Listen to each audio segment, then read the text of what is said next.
오늘 보이지 않는 성전이라는 제목 가지고 함께 하나님 말씀 나누도록 하겠습니다. 요즘 우리 뉴스를 보면 그 일본과 관련된 외교 소식들이 많이 등장하고 있고, 저도 최근에 이제 설교하면서 그 일본 이야기를 제가 했던 적이 있는데요. 어쩌다 보니 또 오늘 설교 시작하면서 일본 이야기를 한 번 더 해보려고 합니다. 그 일본 야마구치현의 아부라는 마을에서 그 마을 이제 그 주민들 463명에게 이제 10만 원씩, 우리나라 돈으로 이제 한 100만 원 정도 되는 돈이죠.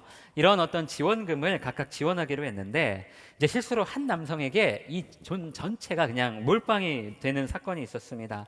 알고 보니 이 지자체 관행에 따라서 이 담당 그 지자체 직원이 이 플로피 디스크에 송금 명단의 파일을 담아서 은행에 가져다 줬는데, 이제 여기서 문제가 생긴 거예요. 여러분, 그런데 혹시 이 플로피 디스크 기억하나요? 알아요? 우리 요새 청년들 중에는 이거 처음 보는 청년들도 있을 텐데요. 문제는 여러분, 이게 수십 년 전에 일어난 사건이 아니라 이제 불과 1년 전 2022년도 4월에 발생한 일이라는 거예요. 여러분, 이미 2011년도에 이 소니라는 회사가 이 플로피 디스크 생산을 중단했어요.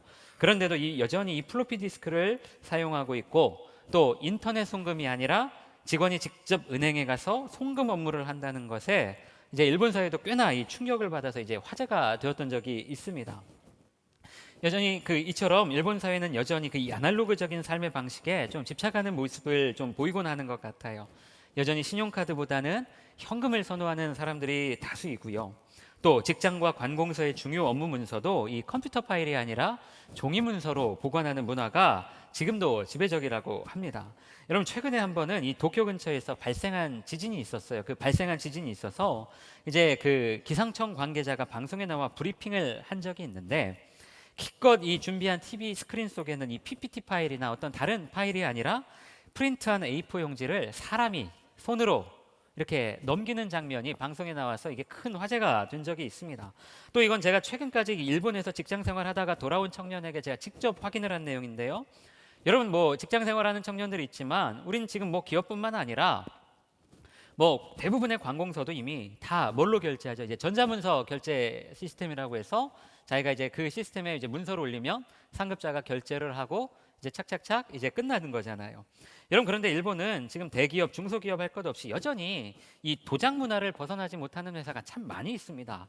이 청년이 말하기를 코로나 기간에 자기가 재택근무를 했는데 상급자한테 도장 맡으러 진짜 출근한 적이 있대요. 심지어 타 지역에까지 가서 이 도장 때문에, 도장 받는 것 때문에 타 지역까지 간 적이 있다라고 합니다. 여러분, 지금 우리로서는 도저히 납득하기 어려운 문화죠. 그렇죠? 여러분, 그런데 신기한 건 일본인들은 지금도 이걸 당연하게 여기고 있고요. 어느 누구도 불편하게 생각하지 않는다는 겁니다. 그동안 해왔던 것들을 굳이 바꾸지 않으려고 하고, 모든 이 사람들의 삶의 방식을 예측 가능한 범위 내에서, 다시 말해서 이제 통제가 가능한 범위 내에서만 이루어지게 하는 거예요. 여러분, 그만큼 일본 사회는 이런 모순들을 잘 참아내고 이 허용된 범위 안에서만 행동하고 말하는 거에 익숙한 사회예요. 그래서 일본 사회를 무슨 문화라고 하죠? 립서비스 문화라고 하죠. 괜찮다, 좋다. 근데 실제로 그게 진짜 괜찮은 건지, 실제로 그게 진짜 좋은 건지 그건 모르는 거죠. 사람들은 그렇게 살도록 자신도 모르게 훈련되어져 왔습니다. 여러분, 그런데 최근에 우연히 이런 어떤 일본 사회의 모습을 해석한 어떤 이야기를 제가 좀 본 적이 있어요. 일본인들이 제일 좋아하는 이 역사 인물 중에 도쿠가와 이에야스라는 사람이 있습니다. 이 사람이 이제 일본의 오랜 혼란을 종식시키고 이제 막부라는 이 무사정권 시대를 열어간 사람인데, 이 일본의 에도 지역을 중심으로 활동을 해서 이제 일본의 에도 시대라고 부르기도 해요. 이 도쿠가와 이에야스가 실제로 이 엄청난 이 피를 흘리고 희생을 치르고 일본을 통일하게 되었는데, 그래서 이 사람들은 절대 다시는 이 정권을 빼앗기고 싶어 하지 않았습니다. 그래서 영원히 자기들만, 그리고 자기 자손들만 이 권력을 향유하고 세습하고 싶어 했어요. 그래서 이 강력한 이 중앙 집권 체제를 만들려고 노력했고, 그 방법 중에 하나로 이제 지방 귀족들은 1년에 한 번씩 이 수도였던 에도에 와서 다 살게 했습니다. 그리고 그 에도를 떠날 때에는 자기만 가고 본인만 가게 하고, 이 처자식들은 에도에 그냥 남겨둔 거예요. 이제 볼모로 잡은 거죠. 그리고 전국에는 이 비밀 스파이 조직을 심어서 각 지역의 반란을 감시하게 했고, 이제 모든 길의 길목마다 검문소로 사람들을 그렇게 검사했습니다. 조금이라도 이 기존 정치 질서의 어떤 그 체제의 틀을 벗어나려고 행동을 하면 죽을 수 있다는 경고를 수시로 이 백성들에게, 일본인들에게 날렸던 이 경고를 날렸어요. 그러면서 모든 일본인을 이 4개의 신분으로 강제적으로 나누었고요.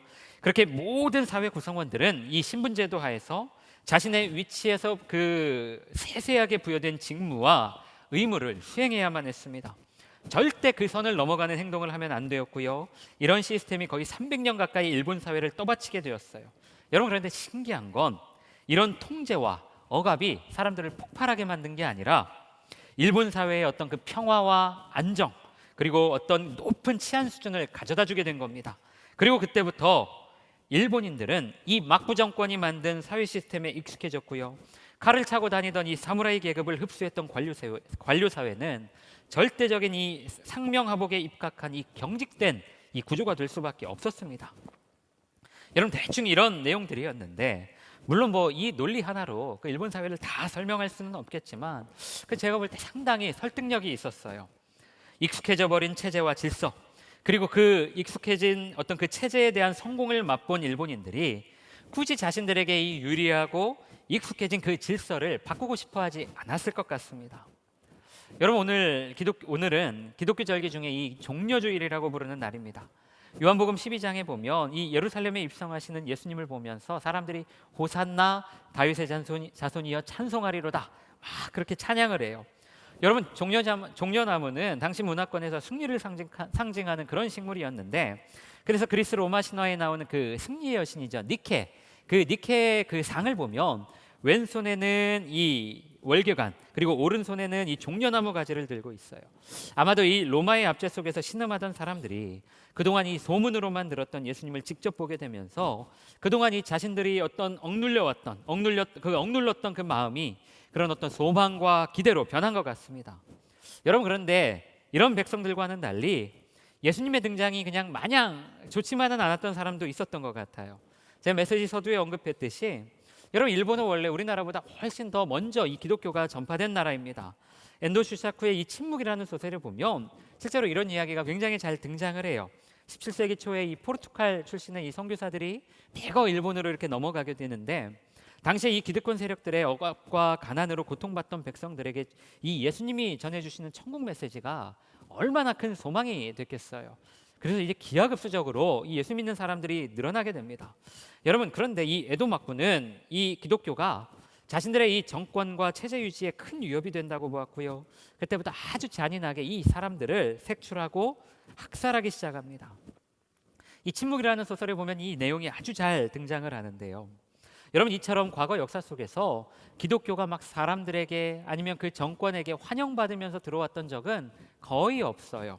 언제나 어떤 핍박과 피 흘림의 역사가 항상 따라왔고, 하나님 사랑과 이웃 사랑, 그리고 이 평화를 지향하는 기독교의 가치는 이 폭력과 어떤 계급의 질서로 세상을 통치하려고 했던 기득권들에게는 큰 위협이 되는 그런 존재일 수밖에 없었습니다. 여러분, 오늘 본문 말씀은 이제 많은 기독교인들이 알고 있는 그 예수님의 성전 정화 사건이에요. 이 성전 정화 사건은 마태, 마가, 누가, 요한 이 사복음서에 다 공통적으로 나와 있는 예수님의 행적입니다. 여러분, 그런데 오늘 본문 요한복음에 나오는 성전 정화 사건과 이 앞선 마태, 마가, 누가 이 복음서에 나오는 성전 정화 사건은 내용 자체는 큰 그 차이는 없어요. 그런데 조금 차이가 있는 게 뭐냐면 이 내용의 배치, 다시 말해서 이 본문의 위치 차이가 조금 있습니다. 앞선 이 마태, 마가, 누가 이 세 복음서에는 예수님의 이 성전 정화 사건이 좀 뒤편에 나와요. 예수님의 사역 맨 뒤쪽에 이 성전 정화 사건이 나옵니다. 그러나 오늘 우리가 읽은 요한복음은 예수님의 이 성전 정화 사역을 비교적 이 앞쪽으로 끌고 나옵니다. 예수님 좀 사역 그 앞쪽에 나와요. 그렇다면 분명 이 요한복음의 저자가 어떤 목적을 가지고 이렇게 했겠죠. 어떤 의도와 목적을 가지고 이렇게 예수님의 성전 정화 사역을 앞쪽에 배치했을 터인데, 오늘 좀 이 이야기를 해보려고 합니다. 여러분, 저도 그렇고 여러분도 그렇고 예수님에 대해서 가지는 이미지 하면 여러분 어떤 이미지가 많이 떠오르세요? 뭐 사랑, 인자하심, 뭐 자비로우심, 자애로우심, 뭐 이런 모습이 대부분입니다. 여러분, 저도 마찬가지고요. 그래서 우리가 기도할 때 사랑의 하나님, 자비로우신 하나님, 이런 하나님을 부르며 기도를 하죠. 여러분, 그런데 물론 그런 이미지도 있지만 여러분, 제가 주목하는 예수님의 모습은 다른 게 아니라 그 시대가 정해놓은 어떤 선을 자유롭게 넘나들면서 기존의 가치에 맞서 싸우셨던 그런 모습도 참 많으셨어요. 저는 솔직히 이런 모습들이 더 매력적으로 다가올 때가 참 많습니다. 저는 그래서 이 누가복음 7장 34절은 이렇게 말해요. 인자는 와서 먹고 마시매 너희 말이 보라 먹기를 탐하고 포도주를 즐기는 사람이요 세리와 죄인의 친구로다 하니. 이 당시 사람들이 예수님을 바라보면서 그 예수님에 대한 이미지가 어떤 이미지였는지 이 세례 요한이 인용한 말씀인데, 여러분, 말 그대로 당시 사람들이 볼 때 예수님의 모습은 파격 그 자체였습니다. 당시 이스라엘 사회가 정한 어떤 죄, 그리고 죄인으로 규정해 놓은 사람들과 어울리면서 함께 먹고 마시고 그렇게 사셨어요.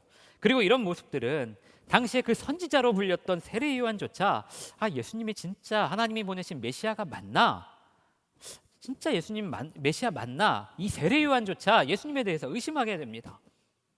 여러분, 그리고 이 오늘 예수님의 성전 정화 사건도 저는 이런 관점으로 좀 봐야 된다고 생각해요. 여러분, 우리나라를 예를 들면 각 시대마다 이 대한민국을 이 좌지우지하던, 또 좌지우지하면서 출세가도를 달리던 그룹들이 있었어요. 저 옛날에 한 막 3, 40년 전에는 이 하늘을 나는 새도 떨어뜨릴 만큼 위세가 대단했었다고 하는 이 안기부, 중앙정보부 같은 이 정보부처의 위세가 대단했던 시대가 있었습니다. 말 한마디 잘못하면 그냥 끌려가서 고문당했던 시절이 있었고요. 또 그 이후에는 이 육사 출신들을 중심으로 한 이 군인들이 집권을 해서 아주 출세가도를 달렸어요. 그리고 지금은 이 검찰 출신들이 아주 출세가도를 달리고 있죠. 한 15년 전쯤에 이 고소영이라는 말이 정치권에서 유행을 했던 적이 있습니다. 우리가 잘 아는 이 여배우를 말하는 게 아니라 이 당시 정부 인사와 관련해서 이 고자로 시작하는 대학교 출신들, 그리고 소자로 시작하는 그 교회 출신들, 그리고 영남지방 출신들이 이 요직을 다 독점한다고 해서 이제 그걸 비꼬았던 내용이었는데, 여러분, 성경 속 예수님 시대의 중심 세력은 누가 뭐래도 이 성전을 중심으로 한 종교 세력들이었어요. 여러분, 구약에 보면 바벨론 포로 생활 속에서 이 자신들의 실수와 과오를 처절하게 반省했던 이 이스라엘 백성들이 우리가 이렇게 살면 안 된다, 우리가 다시는 이런 죄를 범하면 안 된다, 어떤 그 회개와 회복의 일환으로 이 하나님 말씀과 이 율법에 대해 아주 강력한 의미를 부여하면서 갱신운동을 합니다. 회개운동을 벌여요. 종교운동을 하는 거죠. 그 결과 이스라엘 사회는 결국 이 성전과 이 성전 종사자 같은 종교인 중심의 체제가 될 수밖에 없었어요. 오로지 이 성전 종사자들의 어떤 그 해석에 의해 백성들의 삶의 방식이 결정되었고요. 정치, 경제, 문화, 사회 모든 시스템이 이 성전 중심으로 다 흘러갈 수밖에 없었습니다. 쉽게 말해서 그 사회의 주류가 되려면 누구든지 그 성전의 제사장들 같은 종교인들과 친분이 있어야 했고요. 절대 그 사람들 눈밖에 나서는 안 됐습니다. 그게 곧 죽음과도 같은 의미였어요. 여러분, 오늘 본문 말씀에 보면 유대인의 유월절에 예수께서 예루살렘에 올라가셨다라고 말하고 있어요. 여러분 잘 알듯이 유월절은 이스라엘 백성들이 이집트에서 마지막 재앙을 피해갔던 일을 기념하는 날이에요. 그래서 이스라엘은 땅 물론이고 해외 지역에 거주하는 유대인들까지 다 이 예루살렘에 모이는 이 민족 최대의 명절입니다. 그런데 본문에 보니까 성전 안에 이 소와 양, 그리고 비둘기를 파는 상인, 그리고 돈을 바꿔주는 이 환전상들이 있었다고 합니다. 여러분, 그 명절에 혹시 그 공원묘지 같은데 이 성묘하러 가본 청년들 알겠지만 그 입구에 보면 막 입구부터 막 꽃 파는 사람들, 그리고 먹거리, 그리고 애들 장난감, 솜사탕 이런 거 파는 상인들이 막 쭉 이어져 있잖아요. 질비하잖아요. 다른 게 아니라 여러분 왜 그래요? 사람이 많이 모이니까. 사람 많이 모이니까 거기에 그렇게 있는 거죠. 당연히 사람들이 많이 모이면 돈이 모일 수밖에 없고요. 돈이 모이니까 거래가 활발해지는 겁니다. 마찬가지로 여러분 많은 사람들이 이 유월절을 지키러 예루살렘에 모였기 때문에 그들이 먹고 마시고 또 잘 수 있는 숙박시설, 음식점들이 필요했겠죠. 그리고 또 성전에 제사를 드려야 했기 때문에 그들이 제물로 드릴 짐승들이 필요했습니다. 먼 곳에서부터 짐승들을 가지고 올 수 없으니까 여기서 이렇게 손쉽게 짐승을 사서 제물로 사용하는 거예요. 여러분, 더군다나 이스라엘 백성들이라면 남녀노소 이 대부분의 이제 사람들은 그 일정 기간이 지나면 나이가 되면 이 성전에 성전세를 바쳐야 했는데 반드시 이스라엘 돈으로만 해야 됐어요. 당시 이스라엘 돈으로만 해야 했습니다. 근데 멀리 타지에서 오는 사람들은 당시에 통용되던 이 로마의 화폐 대신 이 성전, 이 이스라엘 돈으로 이 성전세를 내야만 했어요. 이 로마의 이 황제가 나와 있는 돈으로 성전에 이 헌금하면 안 된다라는 게 강력한 율법이었어요. 여러분, 그런데 문제는 이 상인들과 환전상들이 정당한 방법으로 이런 이 상권을 얻어냈겠어요? 당연히 성전 제사장들이나 이 관계자들에게 뇌물을 주고 로비를 해서 얻어낸 자리였기 때문에 자신들의 이익을 위해 엄청나게 폭리를 취할 수밖에 없었다는 겁니다. 비싸게 팔고 또 이 돈을 환전해 줄 때는 비싼 수수료를 매기고. 여러분, 그렇기 때문에 그 피해는 고스란히 일반 백성들에게 갈 수밖에 없었던 것이죠. 이런 상황에서 예수님이 노끈으로 채찍을 만들어서 환전상을 다 들어엎으시고 장사치들을 다 내쫓으시고 내 아버지의 집으로 장사하는 집을 만들지 말라 하시니 강력하게 아주 말씀을 하세요. 여러분, 우리가 생각해 보면 그 상인들 입장이든 아니면 제자들 입장이든지 간에 여러분, 우리가 그 현장에 한번 있었다고 상상을 해볼까요? 여러분, 얼마나 당황스러울까요? 자기들이 정당하게 돈 주고 산 권리로 장사하는 사람들은 갑자기 자기 자리를 잃어버렸어요. 여러분, 또 제자들은 자기 스승의 어떤 그 행동을 보며 우리 선생님 도대체 저 일을 어떻게 감당하시려고 저러시나, 저 같았으면 굉장히 당황스럽고 놀랐을 것 같아요. 여러분, 상인들 입장에서는 뭐 성전 정화가 아니라 예수님의 어떤 성전 난동, 성전 진상으로밖에 안 보였을 것 같습니다. 여러분, 설교 준비하면서 제가 예수님 어떤 마음으로 이런 일을 하셨을까, 어떤 마음으로 이렇게 과격한 행동을 하셨을까, 그런 생각을 해봤어요. 여러분, 성전은 이스라엘 백성들에게 매우 특별하고 아름다운 곳입니다. 하나님이 계시는 그 임재의 상징이었고요, 힘들고 고단한 어떤 그 이스라엘 백성들의 삶을 지탱하는 정신적 지주와 같은 그런 장소였어요. 그래서 이스라엘 백성들이 바벨론 포로 중에도 이 성전을 기억하며 울고 그리워했습니다. 당연히 하나님이 계셔야 되는 주님의 집이 여러분 바로 그 성전이었습니다. 여러분, 그러나 예수님이 보신 성전에는 주님이 계시지 않았습니다. 그저 탐욕과 이기심에 찌든 인간들의 어떤 추한 욕망만 남아 있었습니다. 백성들의 삶을 돌보고 그들에게 바른 길을 제시해야 될 성전 종사자들은 성전을 이용해서 자기들의 배만 불리고 있었고, 그 종교 권력은 수백 년 동안 계속 세습되면서 백성들의 삶은 날로 궁핍해져 갔지만 성전과 성전 종사자들의 삶은 더 부유해져 갔습니다. 여러분, 이들은 마치 일본의 그 에도 막부가 철저한 신분제 질서를 이용해서 백성들을 통제하고 그 통제권 밖으로 절대 백성들을 벗어나지 못하게 했던 것처럼 하나님 말씀인 율법을 통해 이스라엘 백성들을 통제하고 억압했어요. 그 율법을 벗어나는 것은 큰 죄를 짓는 일이고, 그렇게 되면 결국 지옥 간다, 하나님께 벌 받는다는 논리로 백성들을 억압하면서 반대로 자신들은 배불리 먹고 살았습니다. 여러분, 그러나 예수님은 이런 성전 질서를 무너뜨리려고 하셨고, 성전 종사자들이 만든 체제를 바꾸어 백성들에게 새로운 하나님 나라와 하나님 통치 질서를 보여주려고 하셨어요. 여러분, 이것이 바로 이 종려주일에 예수님이 예루살렘으로 가신 이유이고, 눈의 가시였던 그들이 예수님을 가만 놔두지 않았던 이유이기도 했습니다. 여러분, 그들은 기존 질서와 체제에 반기를 드는 그런 사람들의 말로가 얼마나 참혹한지 예수님을 통해 그 본보기를 보여주고 싶었을 겁니다. 여러분, 그러나 오늘 요한복음의 저자는 이 요한복음을 읽는 독자들에게 진짜 성전의 의미가 무엇인지 그것을 말하고자 합니다. 여러분, 보통 신약 성경에 나오는 성전은 헤롯 대왕의 성전을 말해요. 헤롯이라는 사람이 지어준 그 성전을 말합니다. 정통 유대인이 아니었던 이 헤롯 대왕이 유대인들의 환심을 사기 위해 지어준 성전인데, 그 공사 기간이 무려 80년에 걸쳐서 아주 오랜 기간 걸렸던 그런 성전이에요. 오늘 본문 말씀에 보면 예수님이 이 성전을 허물면 내가 3일 만에 다시 짓겠다고 하시죠. 그러자 유대인들이 막 반발해요. 이 46년 동안 지은 성전을 네가 무슨 수로 3일 만에 짓겠다는 거냐. 여러분, 이 말은 다른 말로 하면 예수님 시대에도 성전이 계속 지어지고 있었다라는 거예요.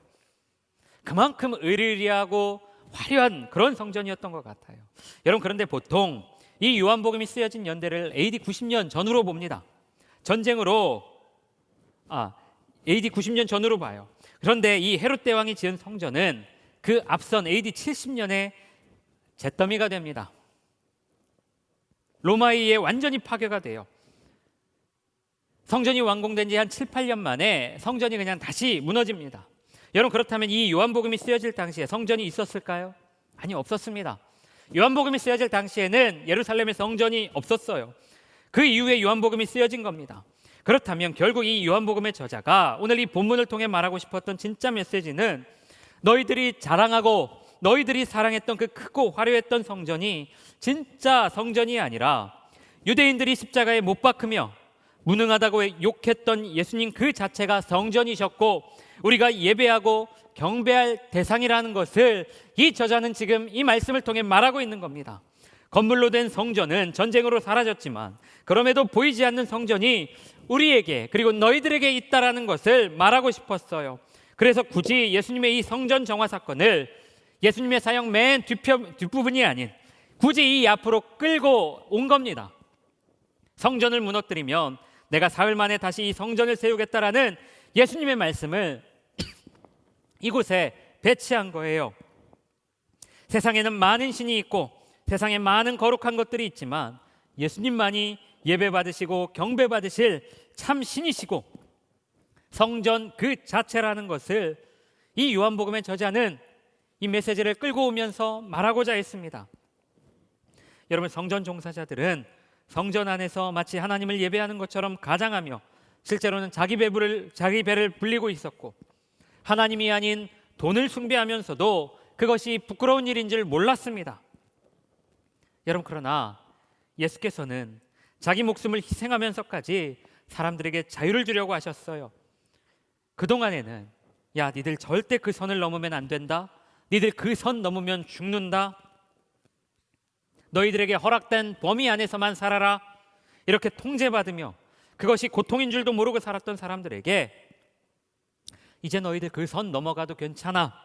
너희 모두가 사랑받기에 합당한 주님의 자녀들이고 통제받지 않아도 괜찮아 라는 것을 가르쳐 주시고 자신을 고통 속에 밀어넣은 채 그 속에서 한 송이 꽃을 피우셨습니다. 그리고 이것이 바로 예수께서 오늘 예루살렘에 올라가신 이유입니다.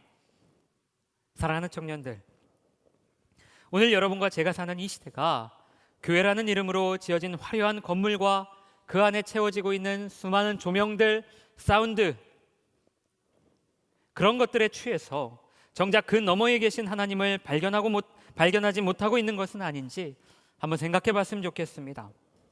하나님을 예배한다고 말은 하고 있지만 정작 주님을 찾지도 않고 또 구하지도 않으면서 스스로 거룩하고 경건하다라고 착각했던 그 어리석은 유대인들의 삶을 살고 있는 건 아닌지, 그들의 길을 걸어가고 있는 건 아닌지 이 종려주의를 보내며 우리가 함께 고민해 봤으면 좋겠습니다.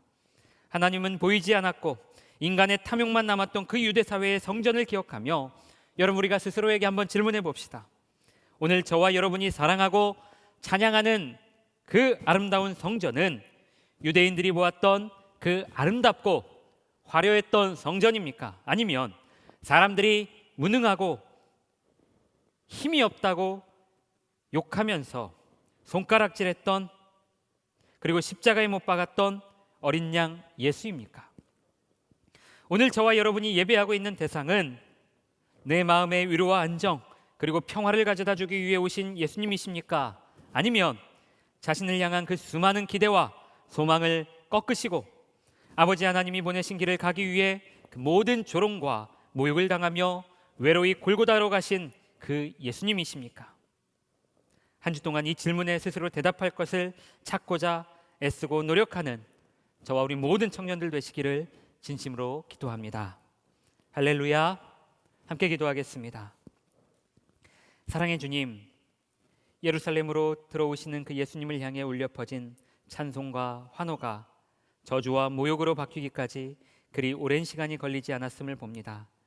그리고 이것이 혹시 우리의 모습은 아닌지 생각해 봅니다. 화려한 성전을 자랑하며 그 안에서 기생하던 사람들을 향해 성전은 어떤 곳인지 그리고 진짜 성전의 주인이 누구인지 말씀하셨던 예수님을 생각하며 순환당하신 예수님을 묵상하는 이 한 주가 되게 하여 주옵소서. 이 모든 말씀 우리 구주 예수 그리스도의 이름으로 기도드렸습니다. 아멘.